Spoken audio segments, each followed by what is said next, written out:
Govind, you can now stop sharing just for 2 minutes. Okay, sir. Yeah. Yeah. Kapil, yeah, please proceed. Yeah. Good evening, everyone. I welcome you all to another session of this online lecture series being conducted for the 4th semester of MA Part 2 English for the program which has been prescribed by Rashtrasant Tukaroji Maharaj, Nagpur University, Nagpur. We are at present dealing with the modern poetry and literary criticism papers, and today we have Mr. Govind Rathod with us, who will be making a presentation on Unit 2 of first paper, that is literary critical theory.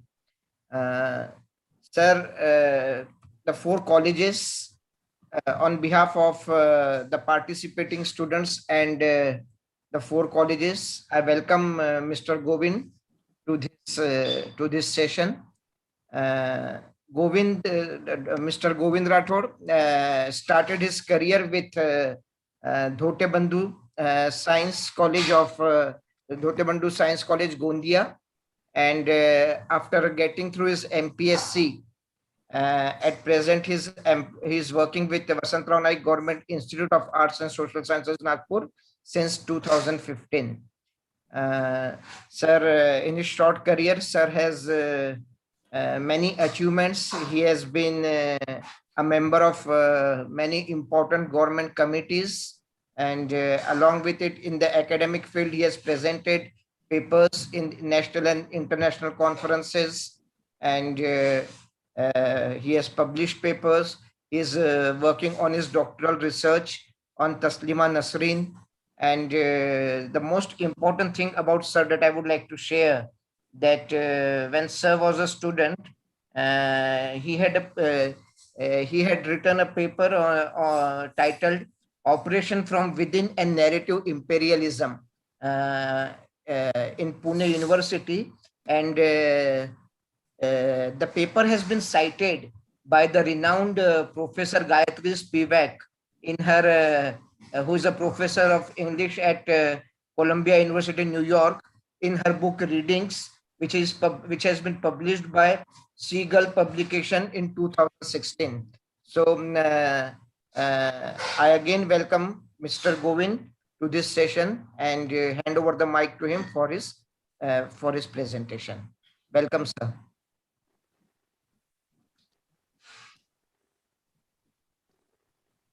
Thank you so much, Dr. Kapil Singhal sir, for your nice introduction.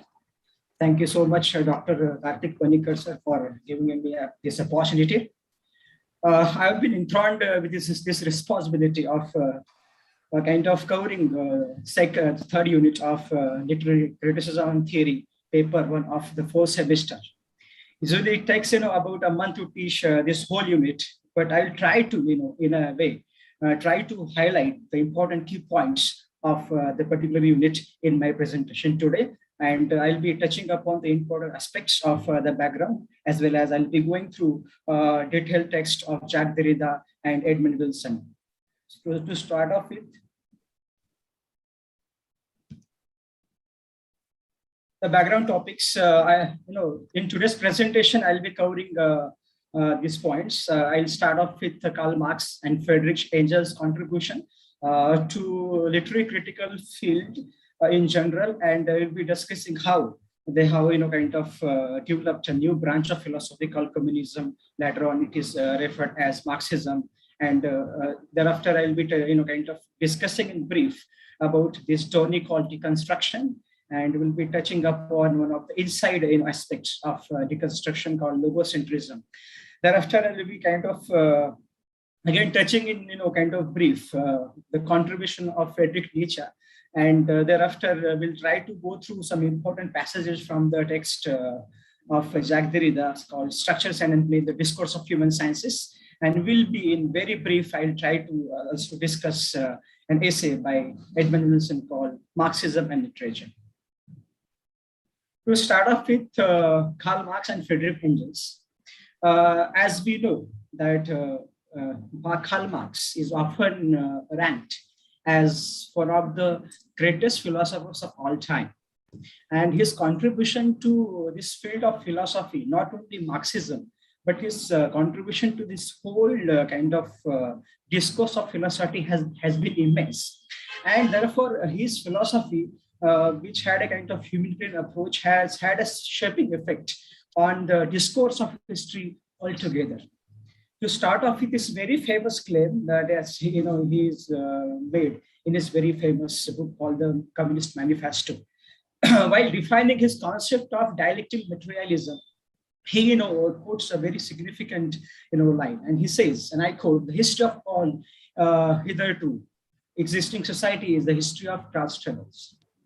So Karl Marx, as we know, that he is the one who has developed this concept of called dialectical materialism, and he has rightly encapsulated his kind of theory of dialectical materialism in this kind of quotation called "History of all hitherto existing society is a history of class struggles." Karl Marx believed in that this society necessarily, the whole mankind necessarily has developed through the struggle. And therefore, he, in that book called the Communist Manifesto, he traces down how the society existed in the beginning, and how one struggle led to another struggle, and how the contradiction, by way of his term called dialectical materialism, he tries to actually kind of impress upon his concept of kind of dialectical materialism.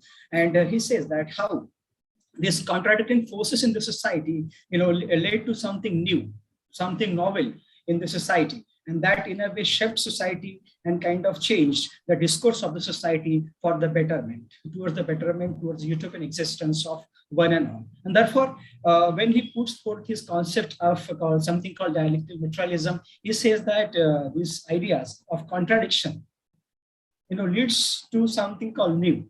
And therefore, these ideas called, kind of thesis, antithesis, and synthesis. In his book called the Communist Manifesto, he puts forth this beautiful kind of theorem, I would say, of thesis, antithesis, and synthesis. Societal force, one societal force has something called thesis, and another dominant societal force in the society presents a kind of a opposite, opposite ideology to that particular kind of dominant force in the other dominant force in the society. And as a result of that, Marx believed in that these two dominant forces, by the way of contradiction, leads to something important called synthesis. And this synthesis, he believed in, leads to something beautiful, something novel in the society. And therefore, by giving his observation, he was of the view that it is very important, very, very important to have kind of contradiction in the society. If we have got the contradiction, the society can lead towards the betterment. And therefore, he always had this opinion that one must doubt everything. His very famous quotation that one must doubt everything comes, springs from this, kind of philosophy called contradiction or opposition. And therefore, unarguably that he is one of the key thinkers of all time that changed, shaped, and channelized intellectual discourse for humanitarian causes. His Das Kapital was published in 1867, which is often referred as the Bible of communalism.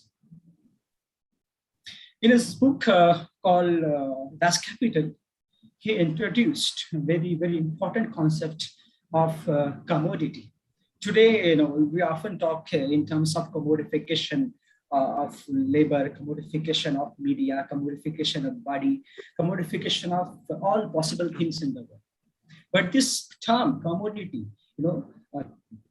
basically comes from the book called Das Kapital, wherein he talks about how commodity, the laborers, the one who works for this capitalist kind of capitalist people, has to go through a kind of a trouble they work very hard.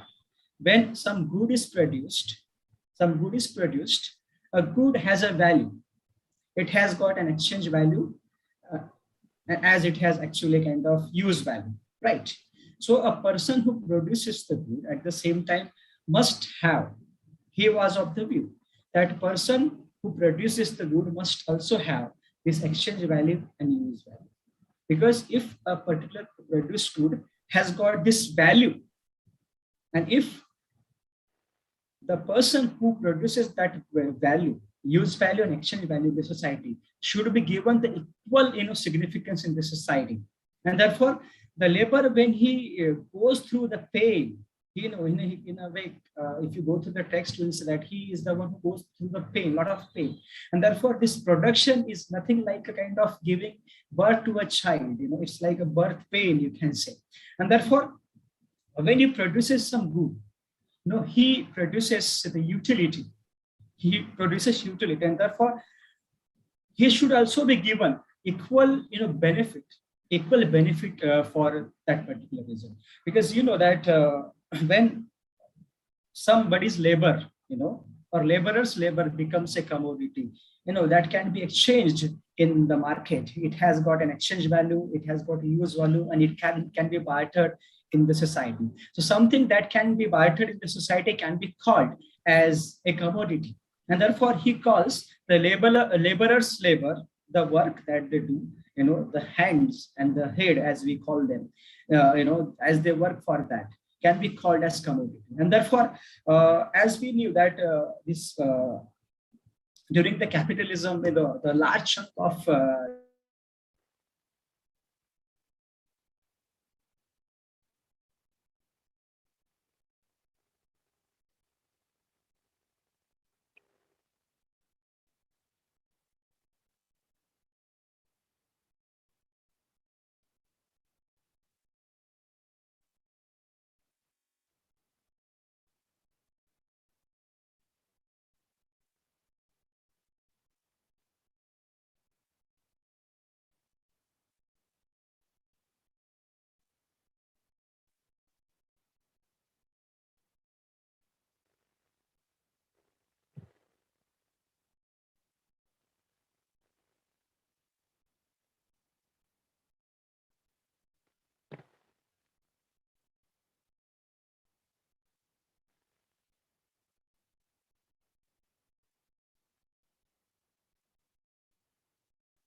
now, sir.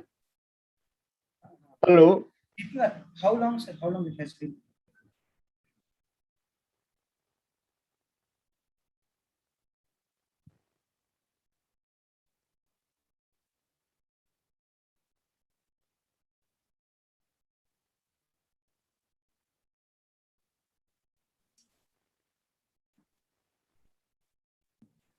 Sorry, somehow it got muted.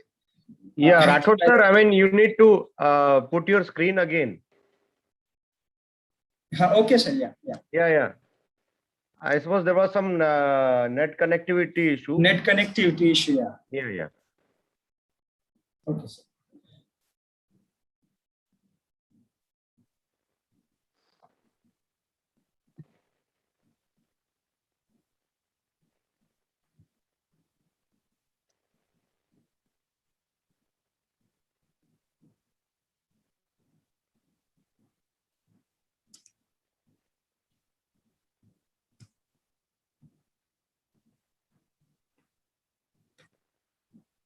From here, from the beginning, should I start, sir? Or, Sir, yeah, I mean, the last 2 minutes, I suppose we had lost connection. okay, fine, sir. Yeah, I have started discussing this concept of commodity. I had just finished off with this concept of dialectical materialism of Karl Marx and his concept of something called thesis, antithesis, and synthesis, and how contradiction in the society led to the creation of something new, something beautiful. And therefore, Marx was of the view that contradiction is very important in the society, and therefore he believed in that one must doubt everything, that one must be skeptical of everything in the society. And thereafter, I started off with this concept called commodity. Commodity, as we know that Karl Marx has introduced this concept of commodity in this magnum opus called Das Kapital. According to him, commodity is something that can be bartered. It has an exchange value and use value. It has value which represent quantity of human labor. And therefore, like other goods, human labor is commodity that has exchange and use value. And therefore, he was of the view that the magnitude of benefit should depend on magnitude of efforts put by individual to make a. As it was a kind of capitalist society, and he was a strong critic of this capitalist regime, because capitalism as a kind of philosophy, an ideology which was based on oppressive regime. It exploited something called proletarian, to use Marx's term.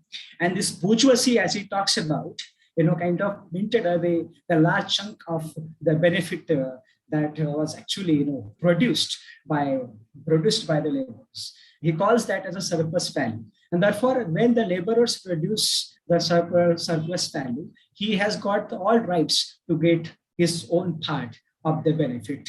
That never happened during capitalism. And then, therefore, he was of the view that in order to kind of end this capitalist regime, this oppressive regime, it is very important to kind of create a society, create a system wherein equal distribution of means of production be given, equal distribution of means of production, and equal kind of rights to kind of envisage benefits after working for the equal number of hours, whether it is a capitalist or the person who is working for the capitalist.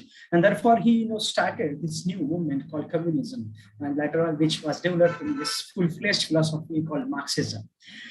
As we know that Karl Marx, when Karl Marx believed that as laborers, produce a good, he has to undergo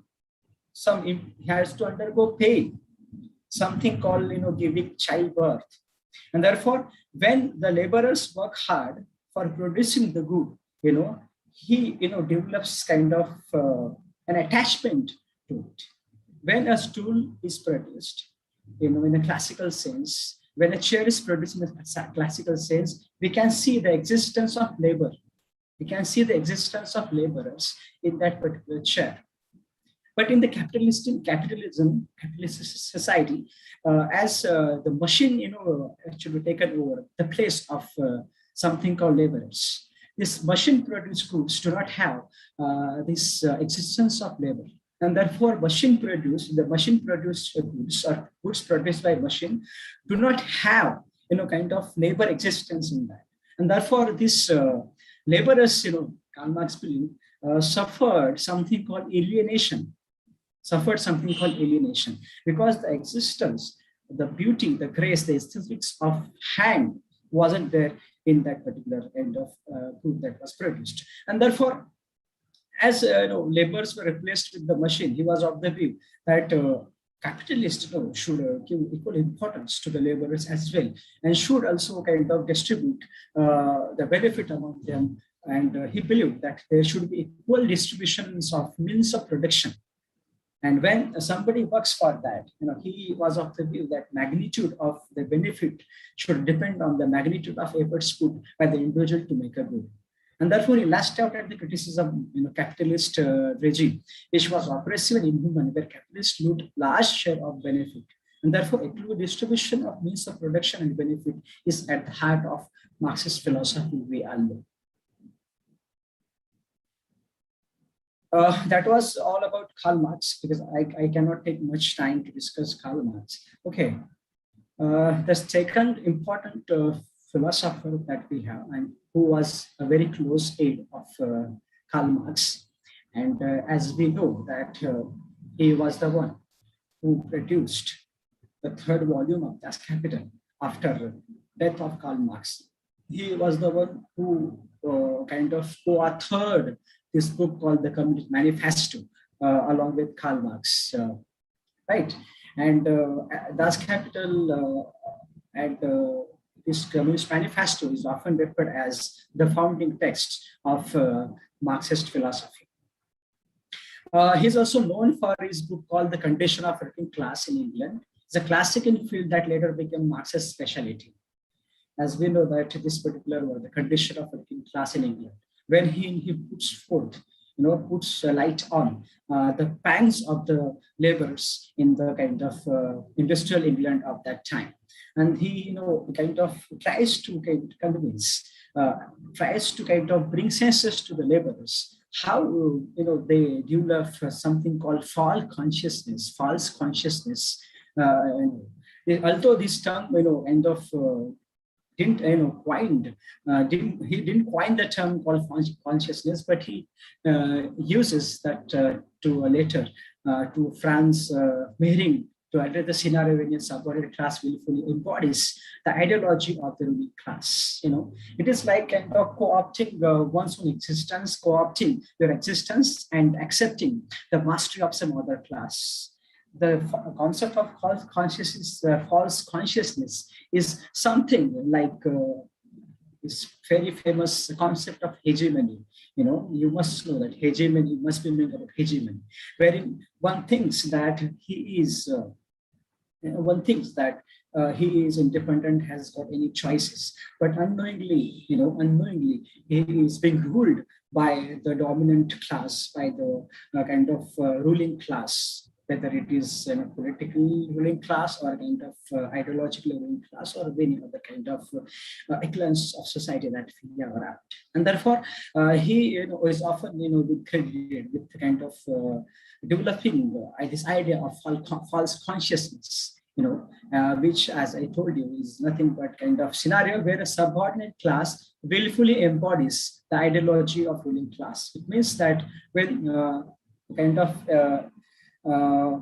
something who is subordinate, less important, accepts, co-opts, assimilates the philosophy of the ruling class, dominant class, and they think that what they are following, because repetitive kind of ideological repression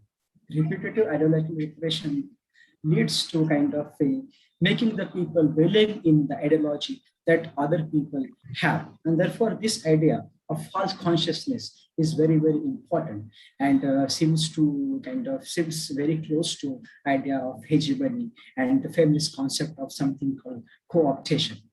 Yeah, Angel dubs his consciousness as false because the class is asserting itself towards goals that do not benefit it. And therefore, he called that as a false consciousness because the class is asserting itself towards the goal that do not benefit it. Because these people, who co-opted, assimilated this belief of dominant class, they are kind of asserting themselves towards the goal which wasn't there, which was the goal of some other class called dominant class. Right. The third background topic, and this is huge topic, I would say that. It often takes, kind of 2-3 classes to discuss this term, rather a movement or a philosophy, I would say, called deconstruction. Okay, because deconstruction as a philosophy, which came into being as a post-structuralist offshoot, I would say. The term itself, deconstruction, says enough about the movement, the philosophy it must be having. The term deconstruction, the prefix D, refers to negativity, refers to creativity, refers to kind of an ideological apparatus that actually is opposite to existing norms that we have, existing philosophy that we have. It is a kind of a philosophical kind of transformation, a philosophical transformation, which was in the existence from the beginning of Western academia and Western philosophy. And it tries to defalcate a kind of existing philosophy that was celebrated by the people across the globe. And therefore, deconstruction, as we know, is a kind of a philosophy that tries to kind of project an opinion which is a kind of a deconstruction and reconstruction. Deconstruction is reconstruction, because when Derrida uses the term called deconstruction, he never meant to dismantle the structure which was already present there in the form of ideological apparatuses, in the form of ideological narratives, that ideological intellectual narratives that we have had in the past. What he meant basically, and what I believe, that what he meant by deconstruction is basically reconstructing the structure which is already there in the existence. He believed in that the structure which was already available there. He believed in kind of using the same structure and reconstructing that structure in order to create the space. In order to kind of question this Western ideology of the truth, of idea, of history, of philosophy, of all the kind of possible discourses in the world. And therefore, he begins his very famous book called Of Grammatology, which is translated by Professor Spivak, that there is nothing outside the text. There is nothing outside the text. That text itself, is self-sufficient entity. It is not like kind of new criticism who believed in the total equality of a text. Rather, when he says that language, as the structuralists believe that language constructs reality, Derrida believed that language never constructs reality. Language deconstructs reality. Language deconstructs reality. And therefore, this ideological construction, as we have, is not a construction, it is a reconstruction of already kind of structured system of philosophy that we have had in the past. And therefore, when he says that there is nothing outside of the text, it means the text itself is a kind of a focus of the study. And therefore, when we say there is nothing outside of the text, means there is no truth in the world that we can actually judge that this is what we can say, this is what is definition. Because deconstruction is beyond any kind of definitions, any kind of judgments. Deconstruction as a movement is beyond it, despises of any kind of definitions, definity, certainty, and kind of fixity of things as well. And therefore, it was nothing but a kind of rules for reading, interpreting, and writing.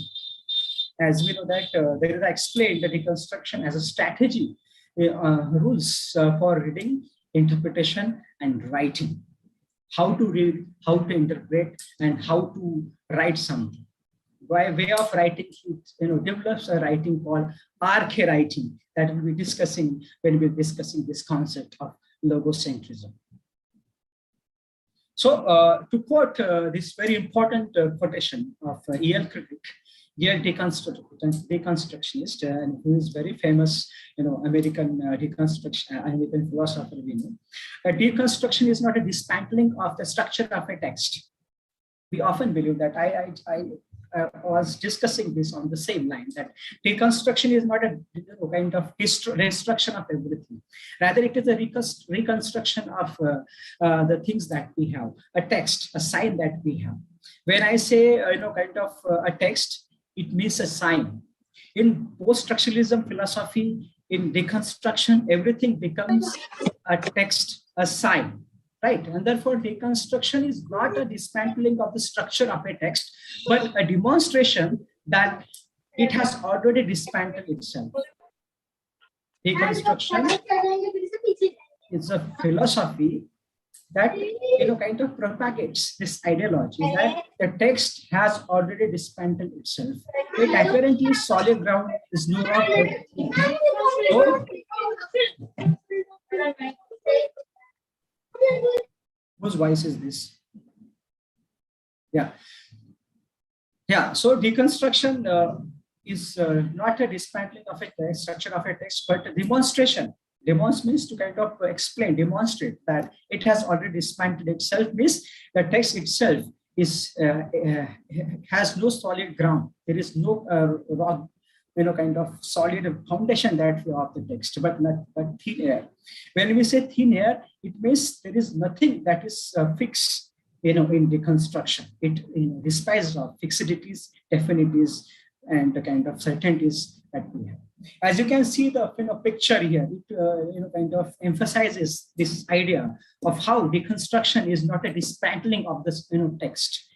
It is a demonstration how you can see the picture here that the face is already there. But with the coming of this kind of new humanist humanitarian approach or kind of post-human philosophy that we have, or kind of post-modernism philosophy or post-structuralist philosophy that we have, the face as a text, as a sign that we have. So this face as a text, as a sign, is a kind of, emphasize. You can see that they are emphasized on this picture that how the face in a classical sense would sound to you as a kind of in a proper shape. Here you can see that face has this multi-dimensional angles, an interior and exterior, to use the Indian term.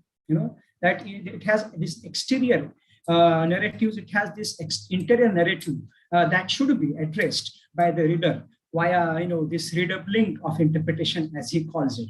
And therefore this face, as you can see, is multidimensional. It is a kind of a robot, you can say. It is a face of half face of a man, half face of a woman.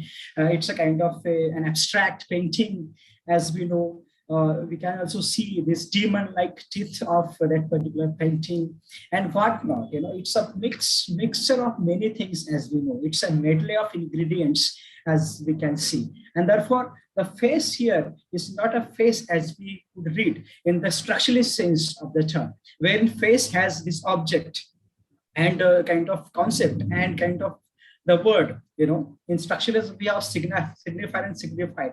Face and object, acoustic image, and something, the word that we use to describe that particular thing. But in structuralism, in post-structuralism, we do not have this philosophy called signifier and signified. In post-structuralist philosophy, in deconstruction, as we call it, we don't have ultimate transcendental signified, to use kind of Heideggerian term that Derrida used for his philosophy.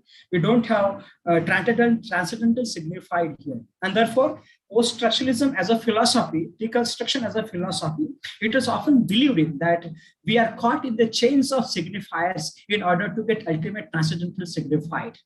This is very, very important idea of post-structuralist philosophy, that we are caught in the chains of signifiers in order to get ultimate transcendental signified. There was sign here to think about this face. Sign here is not fixed, cannot be defined. The face here cannot be defined, in a kind of unified way, in a linear fashion. Okay, it has this multi-dimensional, kind of lingual capacity that can be explored by the readers, when they go through the text. And therefore, this sign itself, as he believed in, that Derrida believed that the sign itself lacks, and therefore a sign cannot be used to define other sign.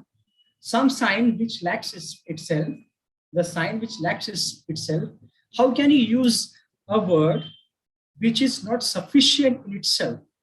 And if insufficient sign cannot be used to define another sign, and therefore it is impossible to have fixed definition, fixities of meaning. It is impossible to have ultimate transcendental signified, to use again his Heideggerian term used by Derrida. And therefore, it kind of opens innumerable possibilities.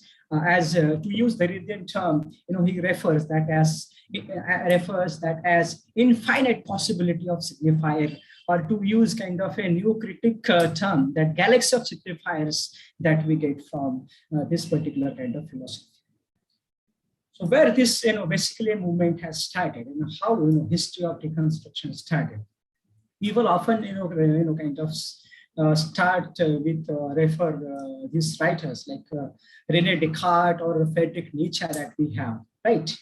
René Descartes, it is often referred as Cartesian logic, Cartesian logic, for that matter, that is that you often believe in this philosophical "I think, therefore I am."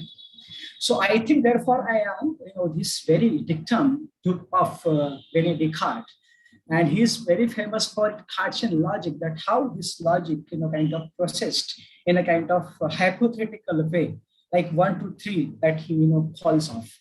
But this hypothetical kind of thing that he produces, in the form of his individualistic approach, when he says, "I think, therefore I am." So this existence of mind decides the existence of other things in the world. It is similar to like phenomenon, no? What I see, I believe, something like that. And therefore, every individual has got that capacity. Every individual has that capacity, that existence, like dubito cogito, dubito ergo sum, to use that dictum, of René Descartes.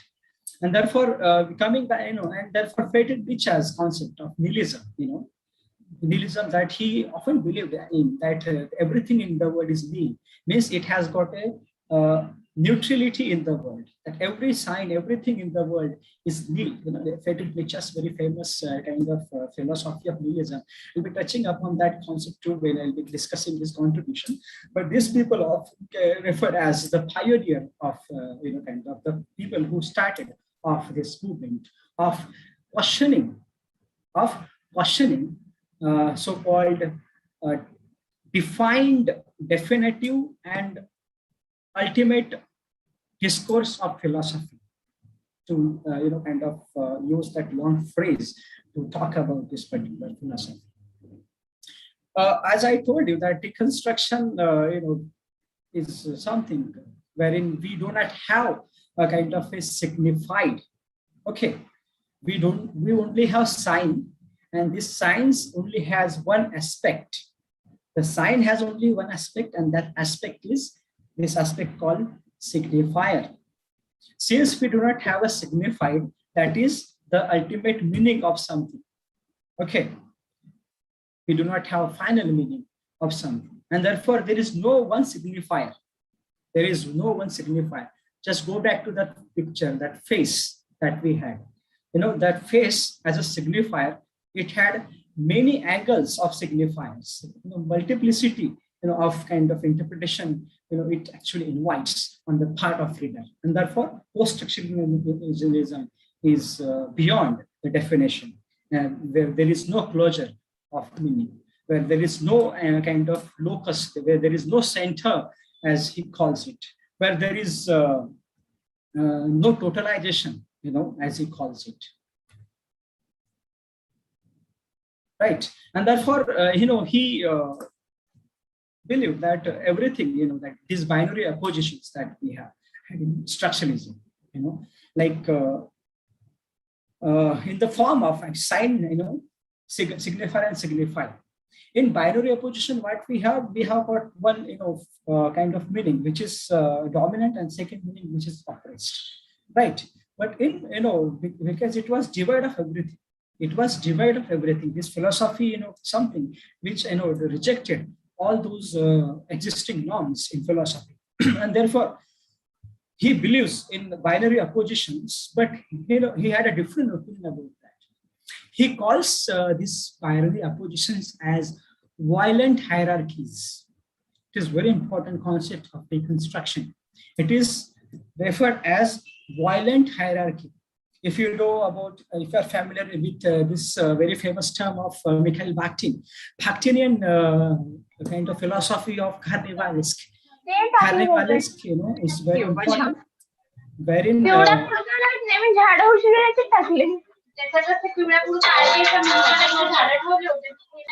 wherein wherein master becomes the slave and slave becomes the master. Okay, he has that slightly similar ideology when he says, because violent hierarchies deconstructs its own existence. The violent hierarchies, the one which takes the kind of the self seat, is reverted. Believed Derrida. This is not my opinion. When he talked about this binary opposites, he believed in that these binary oppositions are violent hierarchies, which are continuous in flux, and which are being replaced. The self is being replaced with the other is being replaced with the self, and that process is continuous. And therefore, which one is the self and which one is the other, it is impossible to say that this is the self and this is the other. If you take an example, I wrote a kind of an essay on how Waiting for Godot can be interpreted as a deconstructive text.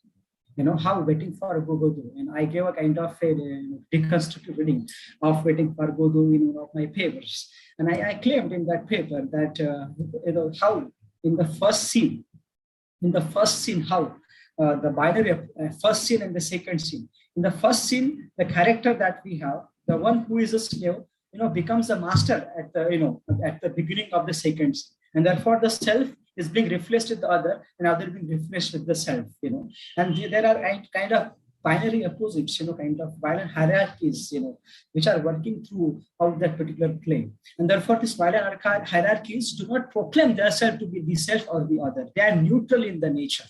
They are pretty much neutral in the nature, and therefore it is very important. It is important to see that these violent hierarchies cannot be defined in a particular way, as it was possible in structuralist philosophy, as we had of Ferdinand de Saussure. And therefore, the impact of deconstruction on the teachers or the students that we have, that as I actually, as I'm a student of literature, and all of you are students of literature, we know that what we take away from this is nothing but, kind of the free play. We learn to play upon the words,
Yes.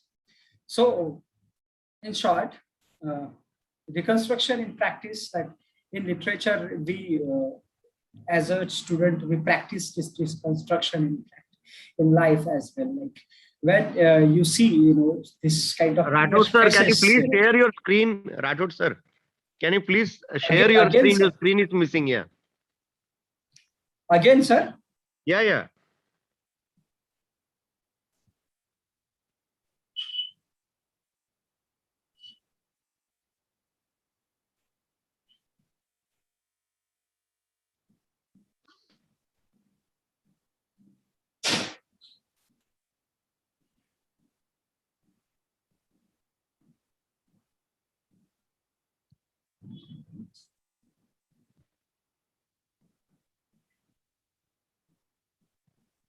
Is it visible now? Yeah, now it's fine, sir.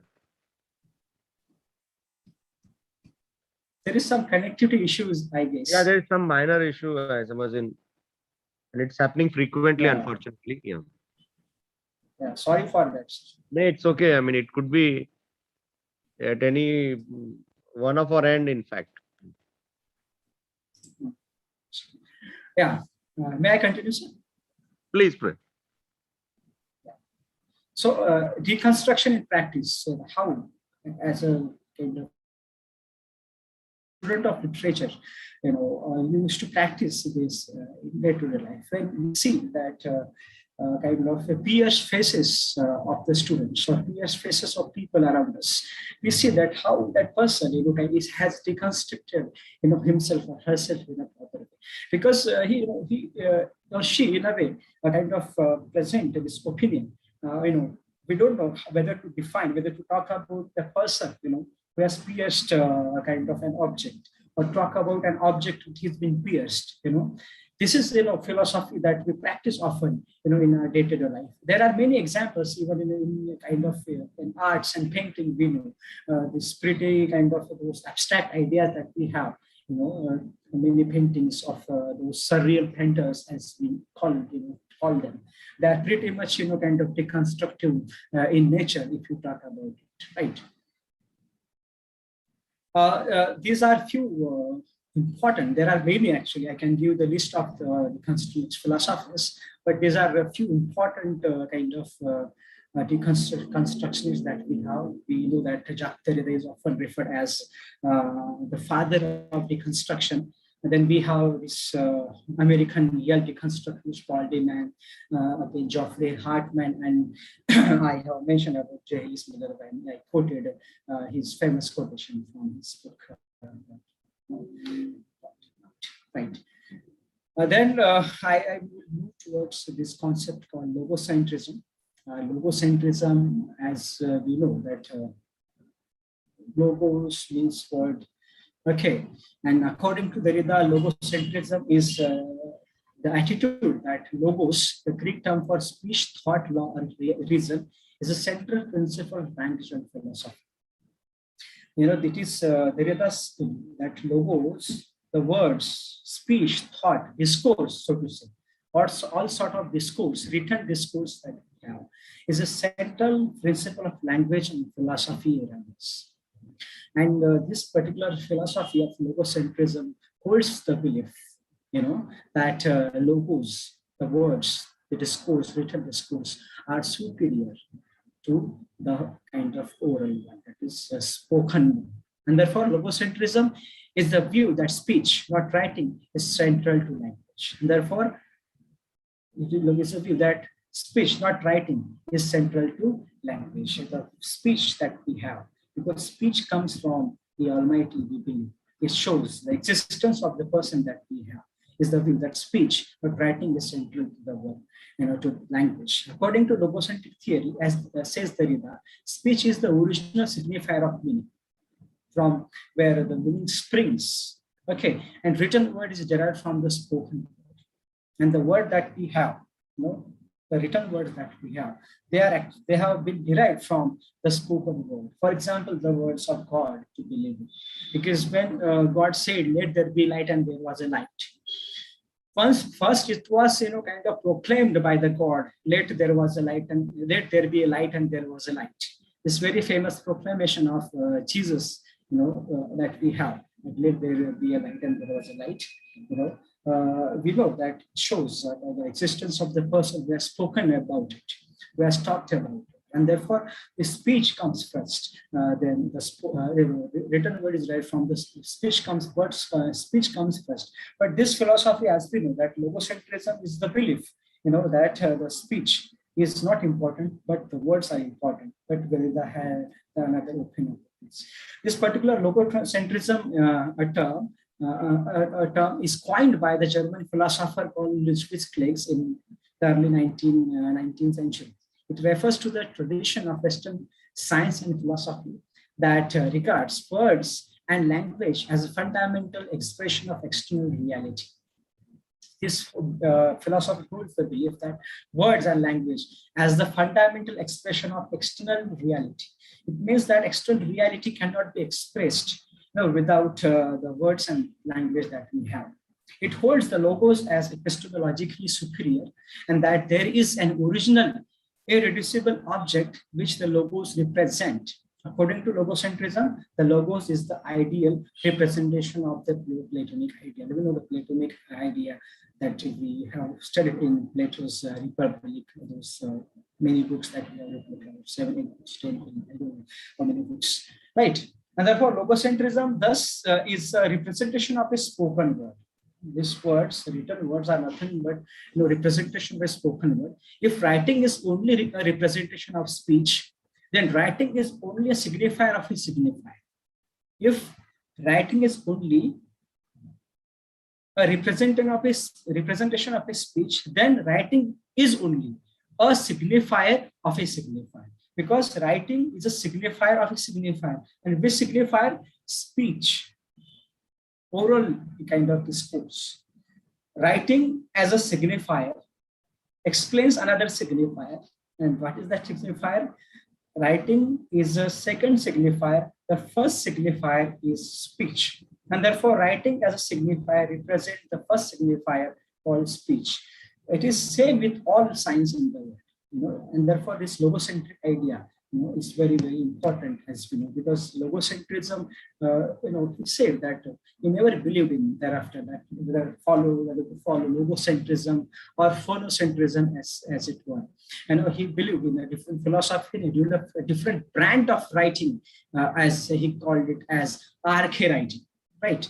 And therefore, according to logocentric theory, writing is merely a derivative form of language. Writing is nothing but an imitation, as we know. Just imagine those Platonic idea of imitation. The poets are thrice removed from the reality, or for that matter, that particular image of cave in allegory of cave in book number 7 of Plato. How it is a representation of a representation, how the human being perceives the reality as it is being represented to them, a kind of a beguiled manner, as we know. And therefore, logocentrism is described by as a metaphysics of presence. This is very, very important item. That logocentrism shows the presence of a man, and therefore, the word shows the presence of a man, he says.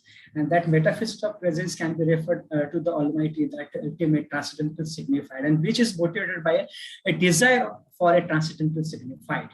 Because everything in the past, if you could go through the discourse of Western philosophy in the past, you could see that every philosopher is ultimately attached everything to the God, to the Almighty, to the ultimate transcendental signified, to the taskmaster. Whether you take Plato, Aristotle, everything, that they believe in that there is something called transcendental signified, something called God, which is actually the kind of inspiration of everything in the world.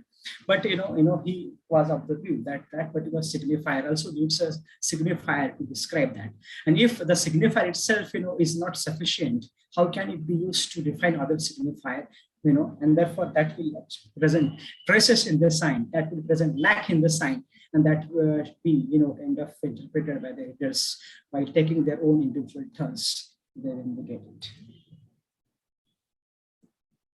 So logocentrism, to quote Derrida, all metaphysicians from Plato to Rousseau, Descartes to Israel have proceeded in this way, conceiving good to be before evil, the positive before negative, the pure before impure, the simple before the complex, the essential before the accidental, the imitated before the imitation, etc.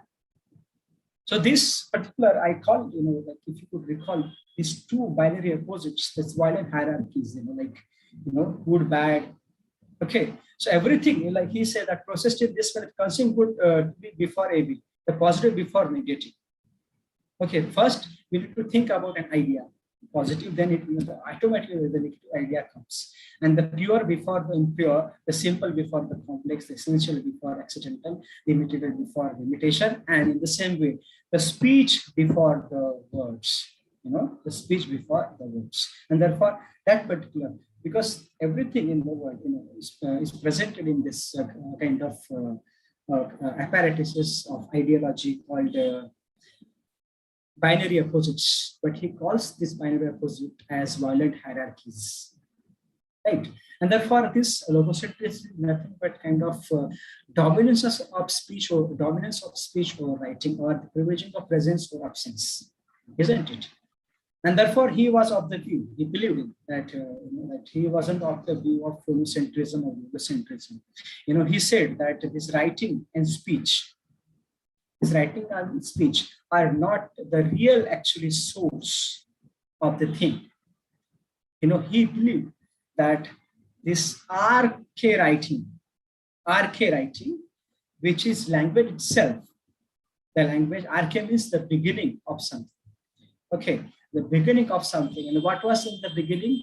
Before the speech and word, what comes? Language comes. And therefore, this language, or to use Sasurian word langi, Sasur used kind of a word called langi for language. Okay, this langi was there, in existence even before the speech and language, and therefore this speech and language, sprung from this idea called arche writing. And arche writing is very, very important aspect of the post-structuralist philosophy, because that is the kind of a beginning of something. Writing itself is the beginning and end itself. We talk about that, not an idea, not something, the sign, not a discourse, not a kind of signifier, and nothing in the world can be defined or can be talked about, in a kind of certain ways, because its beginning cannot be traced. Its kind of center cannot be traced, and therefore this arche writing, which is the beginning of everything. Language itself, you believe in that language is the beginning of everything in the world, not speech or writing. And therefore his philosophy of language deconstructs reality. When he opens, language deconstructs reality, or language is something, that should be, that should be the only, thing that can be talked about. And the language, he also believes in that language is not sufficient. Okay, because language is a sign ultimately, and no sign in the world, he believed in, is not sufficient. If the source itself, if the beginning itself, or the kind of origin itself, as he had believed in, is not sufficient, how can we talk about, kind of ultimate transcendental signified metaphysics of presence? And therefore, he had lashed out at this Heideggerian philosophy of metaphysics of presence. He never believed in that ideology, although he was a follower of a kind of many of the philosophers, like Husserl or Plato, Aristotle, and even Descartes, Fredrich Nietzsche, and even Martin Heidegger's philosophy of transcendental signified that we have. He lashed out at that and claimed that there is no transcendental signified.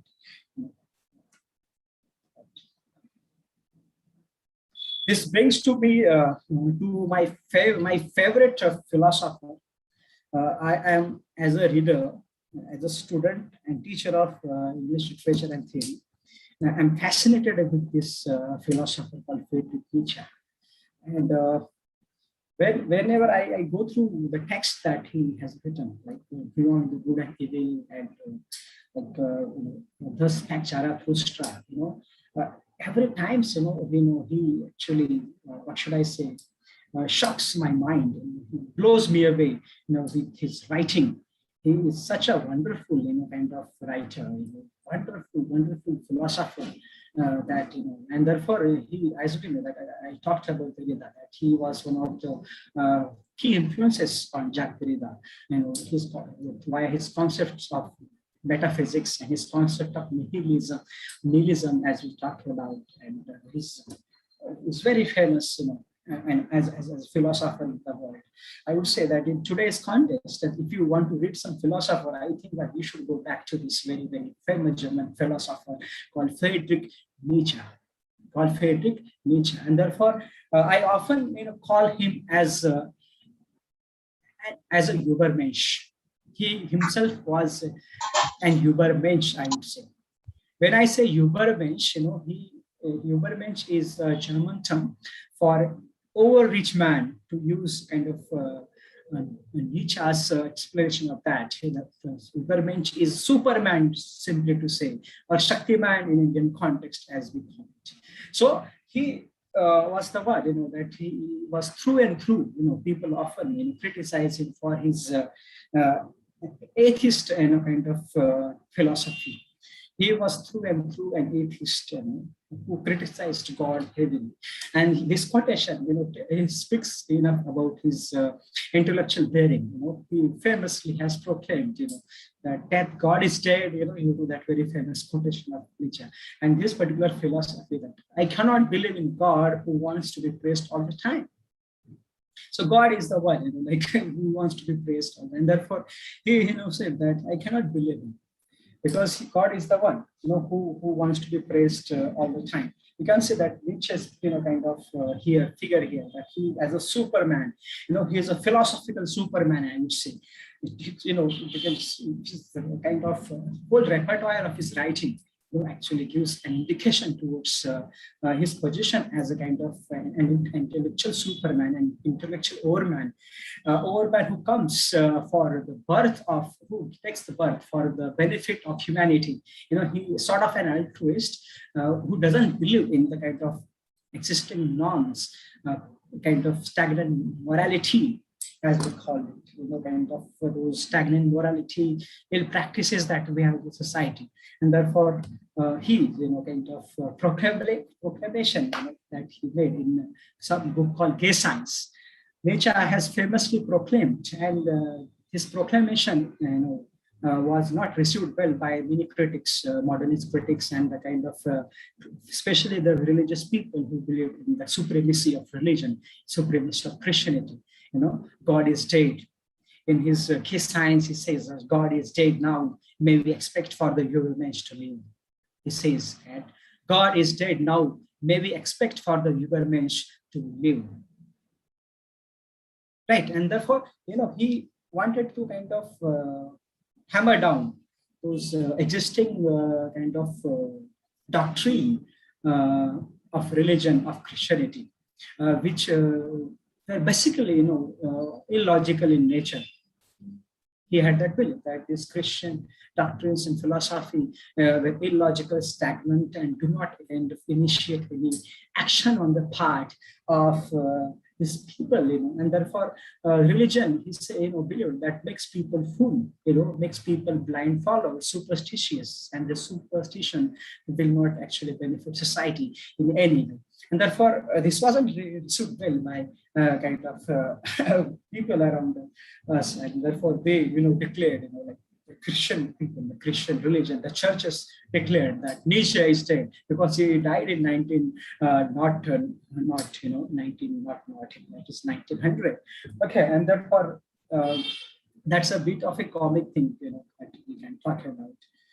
He, he published a few books, like his book called The Birth of Tragedy, and like the Gay Science, Beyond Good and Evil, which is my favorite book, on the genealogy of morals, and Thus Spake Zarathustra.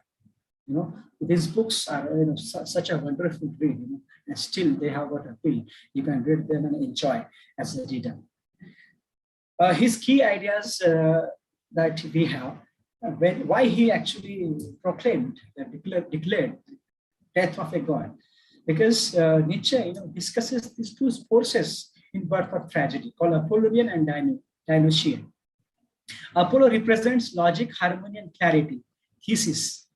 Okay, while Dionysian represents instincts, disorder, and intoxication, called antithesis. So Apollo stands for thesis, that is for logic, harmony, order. Whereas Dionysian, stands for instincts, that is feelings, emotion, disorder, and intoxication. That Dionysius, as per the Greek mythology, the Dionysian is a god of wine. Okay, Dionysius is the god of wine, and Apollo is the god of science, as we know. And therefore, he believed in he measured out both the kind of forces that we had in the past, called reason and feeling, order and disorder, clarity and confusion. And he actually chose the first one, that Nietzsche considered him a follower of Dionysius and Dionysian way of life. And therefore, he believed him in the kind of Dionysius way of life, the life which is full of confusion. Can you see this, that life which is full of confusion? He believed in that ideology, that life which is full of confusion makes your life interesting. He believed it. Because when we have this order, harmony, clarity, everything, he says that we talk about things like morality, we talk about things of manners, and whatnot.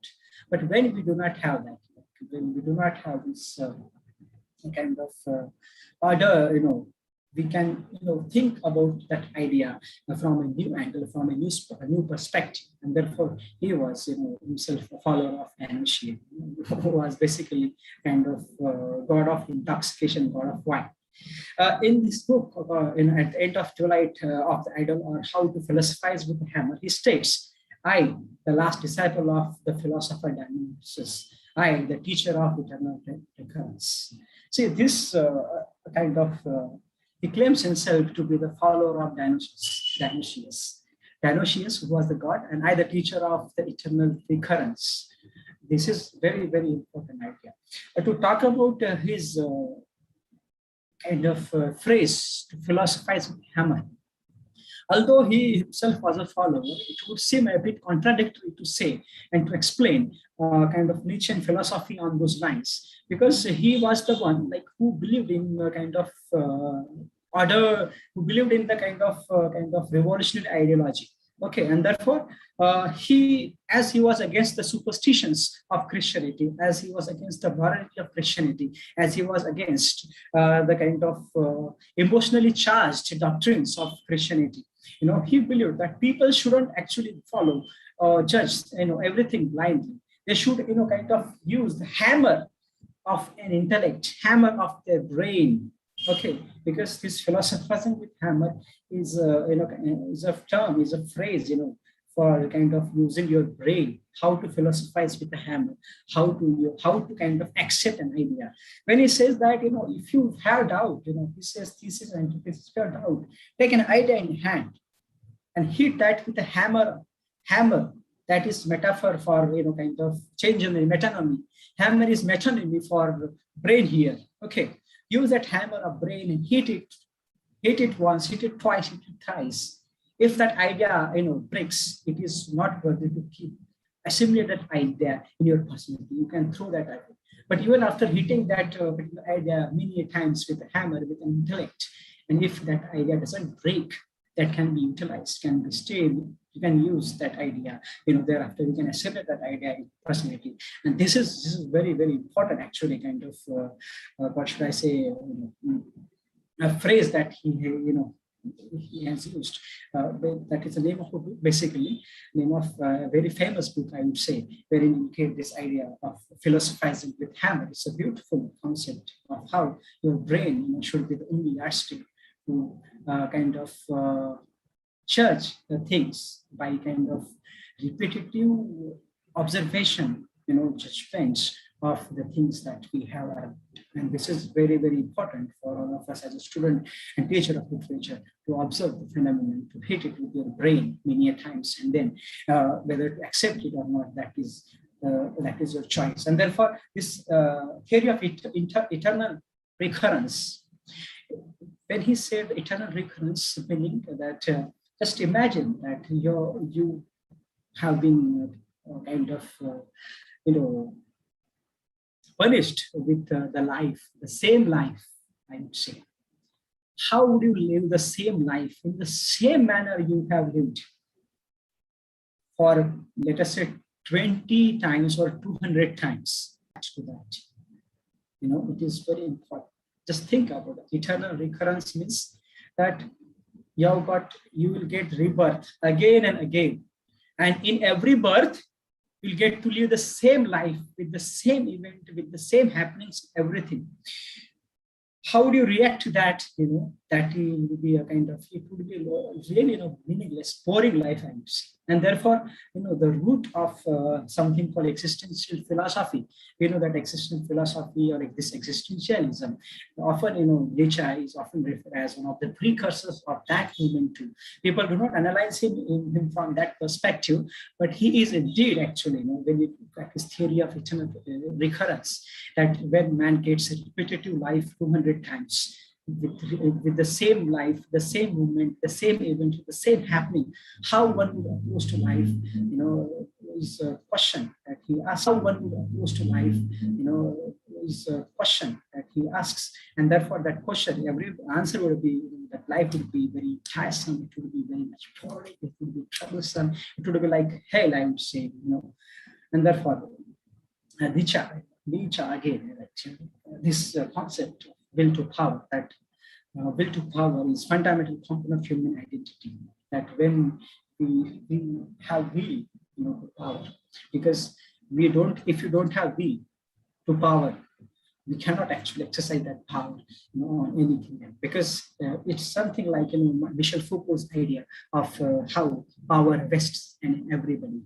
Michel Foucault has famously proclaimed that power vests in everybody, but this power, is power, believed Nietzsche, depends on the will of human being, and that is the essence of human identity in the world.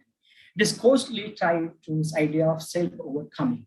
It is very important to overcome what we have around us. It is very important to kind of think, believe in ourselves. Contrasted with living for procreation, pleasure, or happiness, the will to power is the summary of all men's struggle against his surrounding environment, as well as his reason for living it. It is beyond this kind of concept of procreation, pleasure, or happiness. The will to power is summary of man's struggle for life, struggle for existence, by facing the environment that we are around, and kind of living the life of reason, right? And therefore, this idea of again, thereafter, this idea of nihilism, as we know, nothingness, is at the heart of this existential philosophy. This idea of nihilism or nothingness is at the heart of this philosophy. So quickly, I'll discuss this, kind of, and then I'll start off with the essay. He said that this kind of data of God may lead beyond bare perspectivism to outer nihilism, the belief that nothing has an inherent importance and that life lacks purpose, that life is purposeless and nothing is nothing in the world has got any quality in it. And therefore, Nietzsche believed that Christian moral doctrine provides people with intrinsic value, that is, belief in God and basis for objective knowledge. In constructing a world where objective knowledge is possible, Christianity is an antidote to a primal form of nihilism and the despair of meaninglessness. And therefore, he was against this, because Christianity makes you believe in something, that this is what you need to believe. And therefore, this is an antidote, this nihilism. Christianity is an antidote to nihilism, or nihilism is antidote, kind of an anti-idea to what we call as Christianity. You can see this picture that, welcome to this conference of nihilism. Hey, why the long faces? Come on, everybody lighten up. When nothingness, when you attend, when your life attends the conference, not you, when your life attends the conference of nothingness, how can you can ask your life, hey, why long faces? Because the life as we believe in, like existential philosopher, is stagnant, wherein you are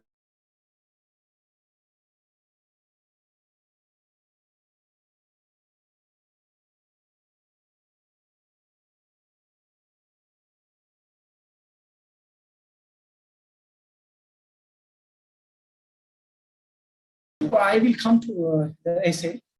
I will try to sum up it as fast as I can, because I know that we are running short of time, but still I'll take half an hour. I hope I'll be able to justify what I am actually discussing today. This essay called Structure, Science and Claim, the Discourse of Human Sciences I should tell you that there is an interesting story behind it.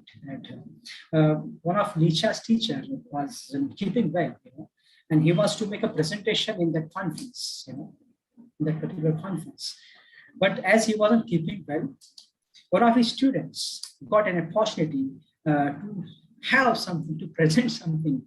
Nietzsche was working on this for long, but he was a bit kind of not afraid, but he had never got an opportunity to present his intellectual discourse in front of the student. So this kind of accidental opportunity that Nietzsche got, I would say, that changed the discourse of Western philosophy. That his teacher was to make presentation at the conference, but he instead got an opportunity, and the rest is the history. That how this essay kind of hammers down the hitherto celebrated intellectual discourse in Western academia and Western philosophy, the myth of metaphysics of presence or transcendental signified. Sign in post-structural philosophy has traces without a final signified. And this essay basically kind of encapsulates that how sign in post-structuralism, post-structural philosophy has traces without a final signified. If you ask me, and I cannot be asked that question. Okay, I cannot be asked that question to summarize this essay in one line, because that would be kind of paradoxical, I would say, to say that this is how I sum up this, because there is no summing up in post-structuralism. There is no kind of fixity and definity of something, but still, this particular line can be, I can use. This is my interpretive line, I would say. That's my interpretation, that this essay is all about how the sign in post-structural philosophy has traces without a final signified, and how language deconstructs reality. And how language deconstructs reality. In order to prove that point, he has given many examples. And what are those examples? I will discuss. He starts with a very famous quotation, of Montaigne. And this famous quotation of Montaigne, wherein he says that we need to interpret interpretations more than to interpret the things. What it means that we need to interpret interpretation more than interpret things. It means that interpretations need more interpretation than to interpret the thing that it is interpreting. How significant is the kind of this? It seems to kind of a prologue thing, as we know in epic we get a prologue, in epic that in a way kind of captures the whole gamut of the story. This particular kind of prologue seems to me like a prologue-like thing, seems to encapsulate what he wants to say in the whole essay, that we need to interpret interpretations more than to interpret things. It resembles to me, like, as a reader, I can relate that with Plato's idea of form. Plato's Republic, you must have read that book. It's a beautiful piece of art, and often referred at Plato is often referred as the beginning of many things in the world, in philosophy. Right. So in book number 7, we have that allegory, cave allegory, wherein those people who stay, who are detached from the outer world, they stay in the cave. And the only access that they have to the outer world, that they perceive, the people, they perceive the people through the shadow of shadow, and that to actually, transferred through the fire, So they get to know the outer world only through the shadow that they see. And therefore, when they go outside, because when they go outside and when they see the world and the people, they are unable to live among them. They cannot, because the kind of impression that they have formed of the outer world was different from what it is exactly. Just think, the kind of impression that they have formed is different, or was different from what the world exactly. So we are nothing but, as a reader, as an individual, we are nothing but the people who are in the cave, who are detached from the outer world, and how we perceive the world through those flames, flames or flame shadows, those flame shadows. And when we actually see the reality, which is beyond our capacity to comprehend, which is beyond their capacity to comprehend, and therefore, in that way, we need to interpret, kind of those interpretations to interpret the thing as it were. And therefore, he starts this essay with a bang, calls that something happened something might have happened in the history of Western academia, and what has happened, he calls that the event of disentering, event of rupture, event of redoubling, he calls that event of disentering of the center. God was the center. He was believed to be the center. He was believed to be the origin of everything. But in Western, kind of metaphysics, he says that something happened in the West system of metaphysics, wherein the God, or the center, kind of lost. The center lost its identity. The center lost its locus, and center became decenter. And therefore, this locus center, which was locus in the past, became non-locus, that is dysentery. And therefore, it was like a rupture, rupture means rupture means kind of springing of many, sudden springing, sudden outburst of ideas, sudden outburst of something. When, just imagine when the pipeline breaks in the city, that there is a rupture of water, sudden outburst of water, with the decentering of this center of God, center of ideas, center of origin, center of discourse, center of philosophy, there sprung a lot of things, lot of discourses, lot of interpretation, and he calls that as rupture, rupture. And that rupture, kind of gave birth to redoubling. Redoubling, the word that he uses, redoubling. That is, that he talks in terms of redoubling of exterior and interior of writing. Redoubling of interior and exterior. That writing has got these two aspects, language has got these two aspects, this exterior interpretation and interior interpretation. Right? And therefore, when we try to analyze that particular aspect of a sign, because center again here becomes a sign in post-structuralism. Center is not a center, it is being decentered, because the locus becomes non-locus, because locus itself does not have the values that had been attached to it in the past, and therefore it loses its essence. The essence, though the center itself loses the essence, and therefore the center, which was a structure of the thing. Okay, so he calls that the structure escaped the structurality. Then he comes to this very important point that structure escapes the structurality.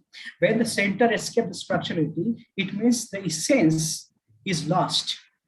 It means the essence is lost, essence is nowhere to be found, essence is not present, essence is absent, essence lacks. Okay, and therefore, if the structure itself escapes the structurality, if the structure itself escapes the structurality, if the essence is missing, how can you define a structure? That is a big question that he has asked to the Western academia. He put forth, and why, even today, this is relevant, even after almost 50 years, 60, 70 years of the publication, why this actually is still, can be studied in classrooms, in PG classes of Indian classrooms, is because of this revolutionary ideas that he has, that the center escapes structurality, thus essence is lost. Just imagine that when you talk about mango has got some essence. Okay, if mango loses its mango-liciousness, where would you expect mango-liciousness from? If mango itself escapes, if mango does not have mango-liciousness, the essence that mango has, where would you expect the mango-liciousness from? In the same way, if the structure escapes the structurality, where would you expect this structurality from? And therefore, when he says that this something started in the history of Western metaphysics long back then who were the precursors? Then he gives the history of who must be the precursor of this kind of event of decentering. Okay, event of decentering of the center, or event where structure escapes structurality. He actually kind of traces back that to Friedrich Nietzsche, Sigmund Freud, and Martin Heidegger's.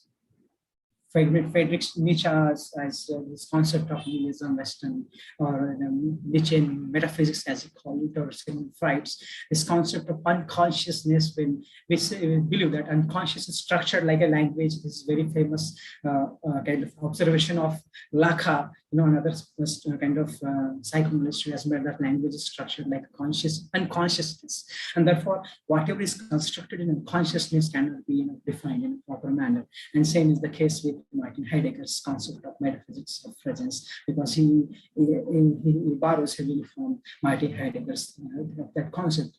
Although he molds that in a different order, works on that and makes it in a different and altogether.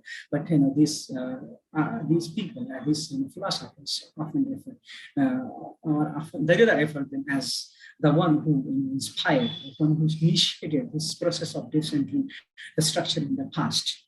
And then he kind of starts on giving, he begins giving examples of these and that, like how why that happened. Because decentering of center, when we talk about a sign, if sign does not have kind of sufficient value in itself, the essence as we talk about, if the sign itself lacks its essence, that particular sign cannot be used to define another sign. And therefore, it is like a pendulum, like a hanging pendulum, or it is rhizomatic in nature, as we call, as Baudrillard, his essay called Simulacra and Simulation, sorry, in his essay called Simulacra and Simulation, called rhizomatic in nature, to use that technical term. It touches a sign for a fraction of a second, and that kind of creates thousands and thousands and other possibility of interpretation. When one sign opens like this, it opens like a tree. Then every branch, opens in as many as branches as possible. The same is case with that branch, and then it goes on, infinitely. Then that goes on infinitely. It touches the signifier for a fraction of a second, like a pendulum that we have. And it goes on continuously for endless period of time, right? And endless period of time, and therefore, the thing that we are discussing, the structurality of structure, the basic sense that we are discussing, is lost. And we are interpreting more the interpretation than interpreting. To go back to the quotation of Montaigne, we need to interpret more interpretation to interpret. I think this is this very important idea of Jacques Derrida. And therefore, by way of explaining that how this nature and culture, when he talks about this raw and cooked, very famous work of Lévi-Strauss, who was an anthropologist, you must be knowing about, and he is often cultural philosopher, who's a part of cultural studies and anthropology and whatnot. Okay, this particular idea of how the culture and nature, but what is there in nature and how it is being cooked. Whatever is raw is culture. Okay, the man in its kind of base form, that we as a human born without clothes, that is a culture. But when we grow up, we get dressed, we put on different attire, that is actually cooked. So this science, by giving an example of Lévi-Strauss, he says that the signs are both raw and cooked, and therefore, if that is the state, what should we do? If that is the state where everyone is confusion, like the logos and telos and everything are confusing. Something we cannot define or describe. What should we do?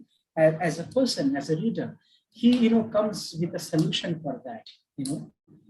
And that solution itself is questionable. Okay, he comes with a solution, and that solution, is the term called bricolier. This term bricolier is used by Lévi-Strauss for the person who uses the tool at the head for optimum use. And therefore, we as a reader are bricolier. The language is bricolage, and the language is bricolage. So we as a reader, we are a bricolier, like we are engineer. What engineer does, he uses the tool at hands for constructing the building. But that construction of building, which is there in his mind, this is not something that uniquely develops. What he basically does, he kind of assimilates the things that he already has, in nature, and he cooks that, he builds that, and he builds a building. Okay, but that both in the raw things, they cannot be defined in a kind of this way. And therefore, he puts everything in the world under the eraser. He kind of draws an idea and he puts everything under eraser. That thing, that every sign lacks, every sign is under eraser. Everything is questionable in the world. And therefore, we as a bricolier, we try to interpret an idea that we have around us. We try to interpret the things that we are around us. And therefore, we as a bricolier, but language is a bricolage. Language is a bricolage that is basic, actually, kind of beginning of everything, going back to this arche writing of Jacques Derrida's concept, that is the beginning of everything. And therefore, whenever, like we have running tap at home, whenever something happens, like what do? We do not call, that plumber immediately. If your tap is running, the first thing what do? You use the things at hand. You use like pot, that kind of cloths, and those used cloths to kind of stop the flow of water. We do not run for plumber immediately. That is the role of the reader. That is the role of the pre-colonial structuralism. Whatever is available to us, just use it. Okay, but he goes on. He goes beyond that, and he says that that this pre-colonial is mythopoetic historical illusion. He goes on to say that this pre-colonial is mythopoetic, poetic, which is not real, myth, something not real, and it is nothing but a historical illusion. And therefore, this construction that one thinks of is not possible, because if the person himself, herself, pre-colonial, the person, you and me, pre-colonial, we ourselves are mythopoetic, we are nothing but historical illusion. How can we construct reality? How can we construct reality? And therefore, he says that language reconstructs reality. And thereafter, he comes to this French portmanteau. This is a French portmanteau in this essay called Difference. Difference, this is a French portmanteau term. This opens into different kind of words. It's a clubbing of two different words into one word called differ, to differ, and to differ. To differ is to postpone, and to differ is to be different from. Okay, and therefore every sign has this aspect, in it, that it differ and it differs at the same time. Means the meaning of that sign is postponed infinitely, and at the same it is different from what it is being described just now. So in this way, Jacques Derrida, in its essay Structure and Sign, Play, in the Discourse of Human Sciences, try to actually kind of put forth this idea of how the sign in post-structuralism do not have a fixed meaning, transcendental signified, because sign has traces, sign are insufficient, center are non-locus, there it has no location, and then it has got a kind of difference in it, like it differ and differ at the same time, and therefore this infinite play of meaning, divide us of ultimate transcendental signified means the meaning, ultimate meaning of a text. So in this way, I actually sum up this essay, and then I discuss another essay that is Edmund Wilson's essay in short.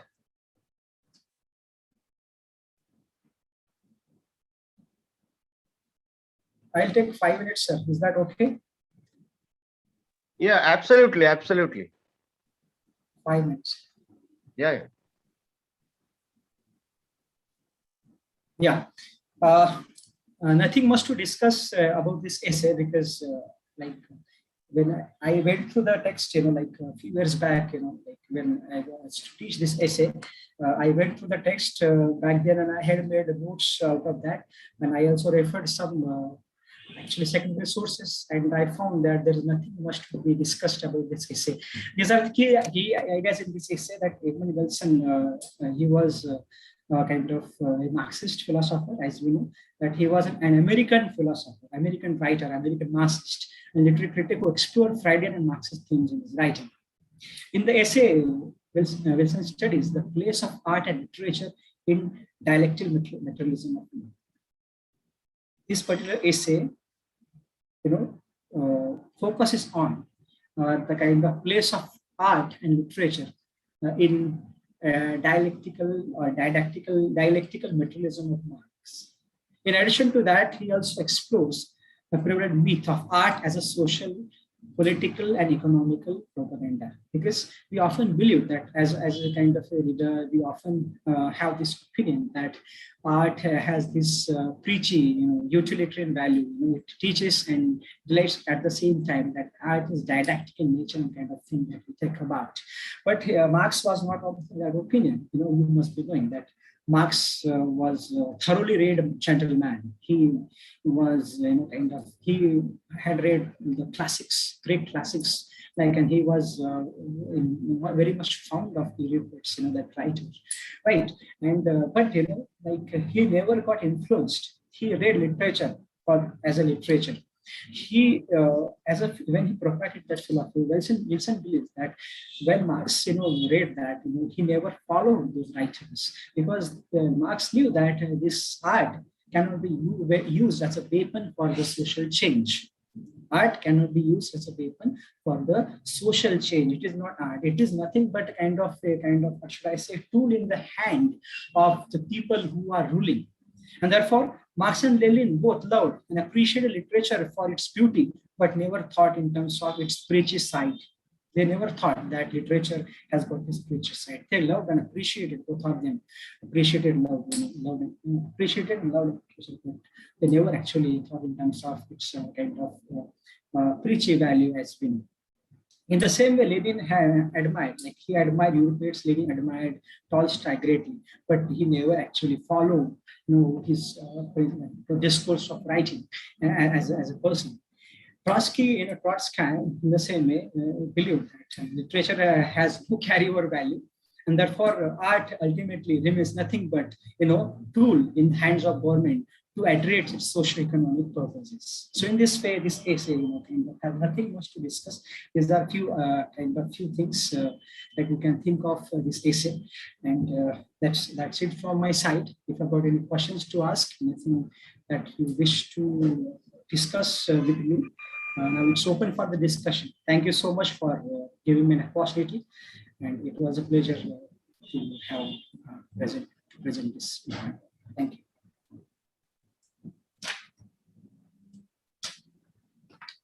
Kapil sir. Yeah, I am here. If there are any questions from the students, they are most welcome to ask it.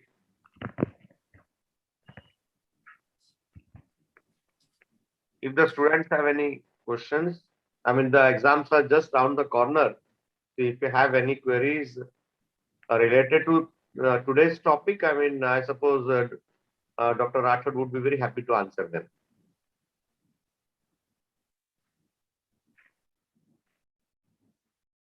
Otherwise, I'll request Dr. Kapil Singhal to sum it up. Yes. So, on behalf Rathod of sir, can you please stop sharing the screen here? Yeah. And I would request you to share this PPT in the Okay, PDF sure, form. yeah. We will, because the students don't have much of time left. We Sure, are sir, sharing sure. these PPTs with the students. That would With help pleasure, them sir, with pleasure. with the MCQs. Sure, sir, 100%. Yeah. Thank you. Kapil sir, yeah. So here we are at the end of this paper, that is literary critical theory, and it was really a challenge to find teachers who would be able to take up this task. And well, we had a few choices in this matter, and with people like Prantik sir and Madam Nair there, we were really happy to have them, and along with them Savita Devgirkar.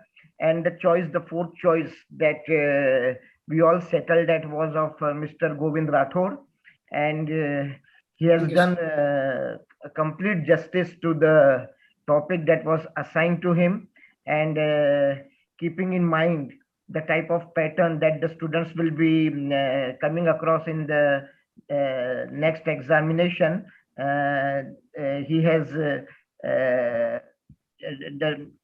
taken all care to see that the points which are important from multiple choice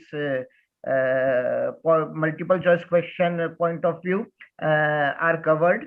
So that will be really of a big help to these students, and I thank Mr. Govind Rathod from on behalf of the organizers, and the participating students, and wish all the students very best for their coming examination, and announce that today's session is over. Perhaps is it all classes are over? Perhaps I don't know. No, I suppose we have Dr. Umila Dabir madam's lecture tomorrow in the morning. Okay. That is what Dr. Madhavi Moril told me, that she would have the lecture tomorrow morning. I mean, That must she be on hasn't modern confirmed the poetry. timing as yet. She hasn't confirmed the timing as yet, but that is one lecture that we are all looking forward to. In fact. Yeah. So thanks a lot, Mr. Govind. Wonderful. Yes, Yeah. Thank you. Thank you, Yeah. sir. Thank you, Govind sir. Yeah. Thank you, sir. Thank you, sir, for the opportunity. So I'm closing it from my end. Yeah.